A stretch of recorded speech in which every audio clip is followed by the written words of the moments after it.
Hi, everybody. Welcome back. This week in Urban Sociology, we're talking about urban development in the United States. And so we're looking, in a lot of respects, truly at U.S. history and U.S. urban history and metropolitan history. And so we last week looked at cities in world history.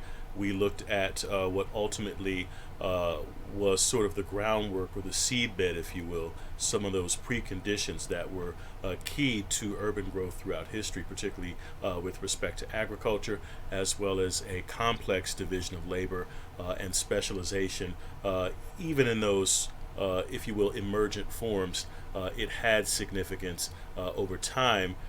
Those two factors in particular mutually reinforced each other and led to continuous settlement and development of burgeoning cities throughout, if you will, the Fertile Crescent region initially, as initial, again, beginning examples of urban settlement throughout our world history.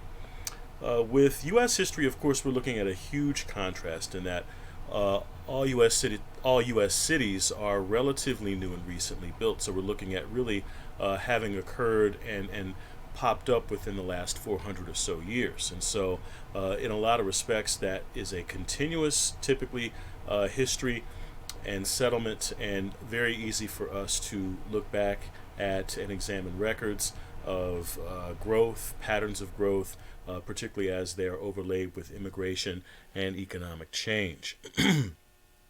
So typically, what we're looking at is overwhelmingly these cities started out as small towns and villages, and in a variety of steps over time and over the centuries, they grew into what they are today.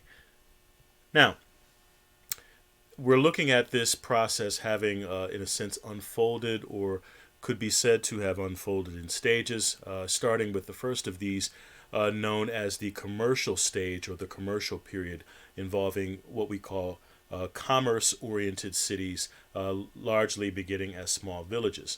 And so here we're looking at for the most part, our colonial heritage starting in the 1620s, going into the mid 1800s. And so, mid 1800s. And so, this does indeed cover a broad swath of American history and North American history, again, as an outpost of colonial England into our own United States history. So, we're looking here at 5 to 15% of the total population living in these cities or these urban contexts. Again, we're talking largely about Philadelphia, New York, Boston. So the cities of the original 13 colonies.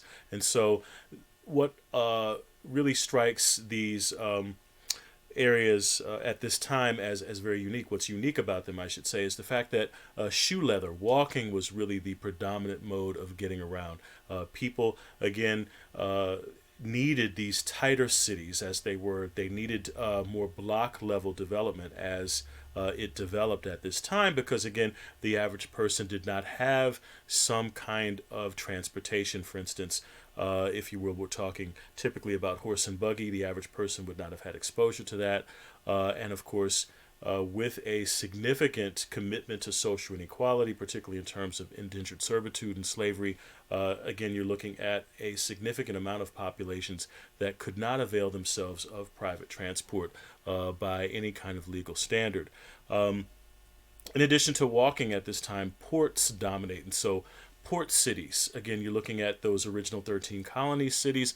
You're looking at the towns, if you will, at the time of Baltimore, of, for instance, Philadelphia, as well as Boston. And so, again, ports dominate these cities. And again, a big part of the connecting activity or what connected disparate activities, such as shipping, that would arrive at ports was walking, and again, just that neighborhood to neighborhood, part of town to part of town type of transportation. Home and work were often housed in the same building. You didn't really have as much of a central business district at this time, with the exception of public buildings and marketplaces. Class segregation wasn't as differentiated as we saw or as we would see develop in additional later periods. Um, Now, in the industrial period, we're looking here from, again, the sort of burgeoning industrial revolution of the mid 1800s. Going into the early 1920s, we're looking at manufacturing, smokestack industries dominating, and they dominate in a lot of respects in these cities based upon their relationship to their proximity to natural resources. In addition, if you were looking at the heavy use of coal and oil and natural gas, we're looking at textiles, we're looking at the steam powered engine technologies that developed around this time, and other kinds of manufacturing technologies that were mechanical in nature, and what that actually ultimately meant for these kinds of activities centralizing in cities economically. As the ports, they still exist, but they start to lose their presence as the central activity of the mercantile aspects and trade aspects of cities. So what begins to take over, of course, more so is manufacturing and the profit that was unique, the immense profits that were unique to manufacturing. So with this kind of manufacturing growth economically, again, we're looking at a variety of different kinds of things in addition to textiles. We're looking at steel and related products, that durable goods, if we're looking at the history of Michigan cities such as Detroit, Flint, and Saginaw. And so the scope, the size, the actual square mileage of cities and their sphere of influence begin to grow at this time for a variety of reasons. Number one, factory growth certainly led to this, but also that pulls people from the countryside, pulls people from the South in particular into northern cities, from rural areas into more urban areas. And then that also allows for a significant social expansion of what happens socially in cities. And so here we have a true demarcation, a separation of housing from work, a separation of housing from business and industry, and then you start to see more class segregated neighborhoods, neighborhoods for the wealthy and the elite, particularly in the core central cities. So we're looking at, and then some of the streetcar suburbs. So in cities like Philadelphia, for instance, you're looking at Society Hill. If you're looking at Chicago, you're looking at the Gold Coast as examples of the elite, wealthy core, and then you're looking at working class neighborhoods surrounding that. And being often just a bit adjacent in some cases to these neighborhoods that are of higher status. Often you're looking there at symbiotic relationships having to do with the proximity. The neighborhoods may have been separate, but in many cases they were close by. And again, you're looking often at some populations being able to, in a sense, be useful to each other. Wealthy populations doing things in exchange for the kinds of work and access that poor and working class populations may have wanted in terms of economic support at this time. So going on into, or I should say from the 1950s into the present day, you can think of this period as the corporate city period, where we're looking at the city as a metropolis. So that's also what I should say too about the industrial period, that the city sort of becomes a metropolis where you start to see the core big central city and the surrounding suburbs develop. With the corporate period, we're looking truly at a really fully formed package deal of a metropolitan region, such as metropolitan Detroit, Philadelphia's Delaware Valley, as well as Chicago's Chicagoland. So here, manufacturing is significant, but largely because of the global aspects that manufacturing takes on. These firms become conglomerates where you have large firms buying out smaller ones. They often produce core goods, say for instance in the case of Michigan with durable goods, furniture, in addition to cars and other kinds of vehicles, but a number of other specialized goods also are developed around this as well by many of these firms. What happens, which is different from the industrial period, is that economic activity decentralizes. It isn't simply found in the core center of the city. It sort of gets away from that concentric zone model that Burgess and the Chicago school sociologists talk about, and then we start to see activity crop up all over the metropolitan area, particularly as services grow. And so in this corporate city period, I should say, excuse me, in this corporate period, service industries grow much, much more. And so it differs quite sharply in that respect from the manufacturing uh, heft and height of the industrial period. And so activity, economic activity, and work is happening in just about all kinds of places, not just in the old downtowns, but increasingly out in the suburbs. And especially now, with the connectivity we have, especially during the global pandemic, we have much, much more activity happening in all kinds of places.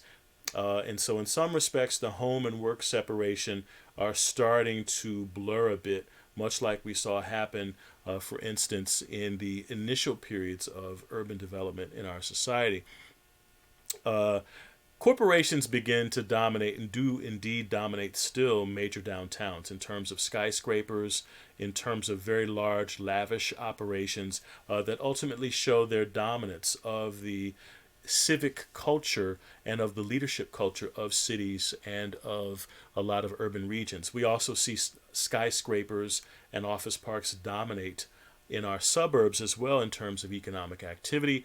So if you're looking at some of our more corporate oriented suburbs like Troy, like Southfield, like Farmington Hills, what we sometimes call edge cities, those are examples as well of this corporate period and of what makes it distinct.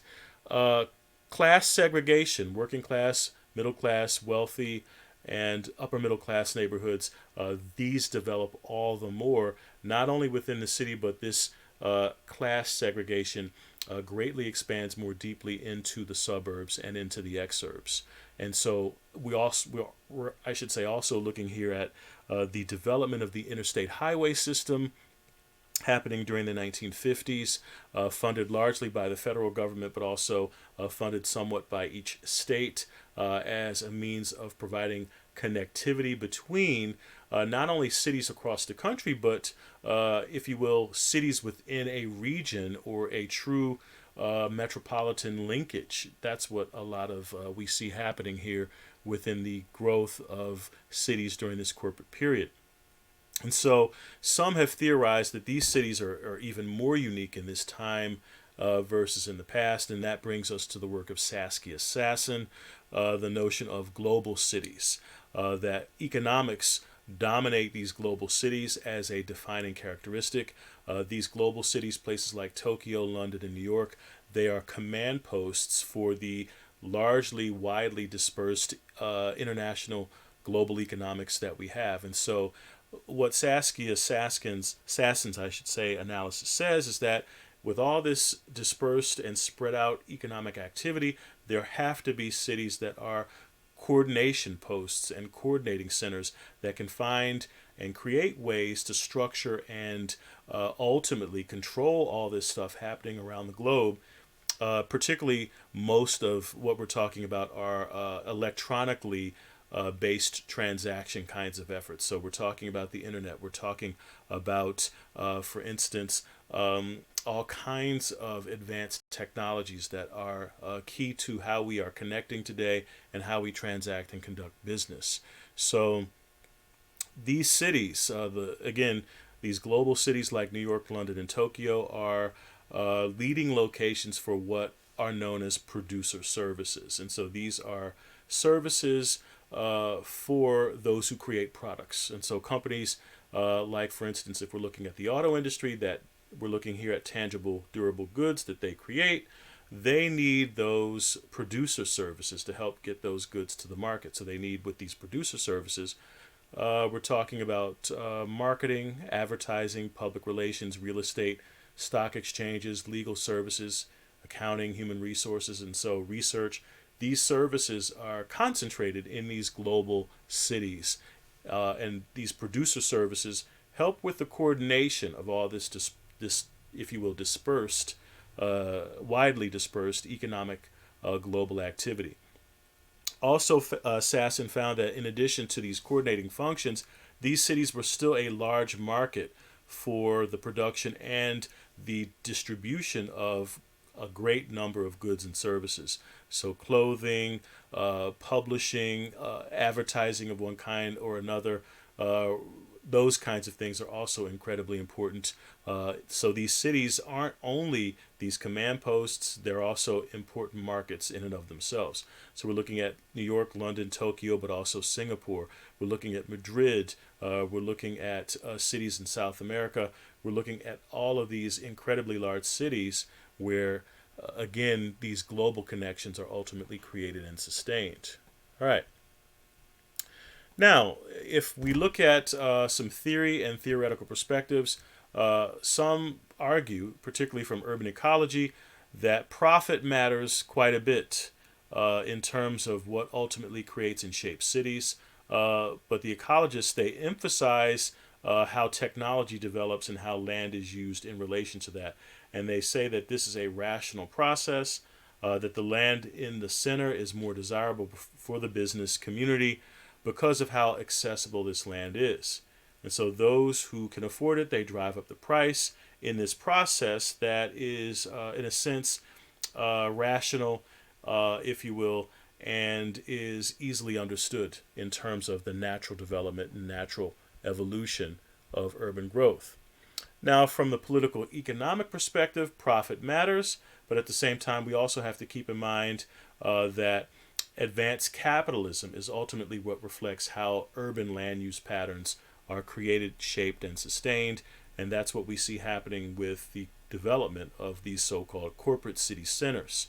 And so the investors are seeking the most efficient means of making a profit. So they're constantly changing, updating, using the most advanced technologies that they have available. And that does change indeed how we use and shape the city.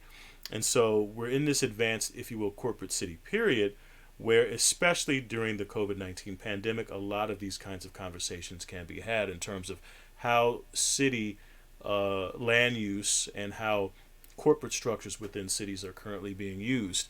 With many workers at home per COVID-19 quarantine and quarantine-related restrictions, in a lot of respects, some of the footprint that a lot of corporate headquarters and offices have used in urban areas is dwindling to some significant extent, depending on the city or cities we're talking about.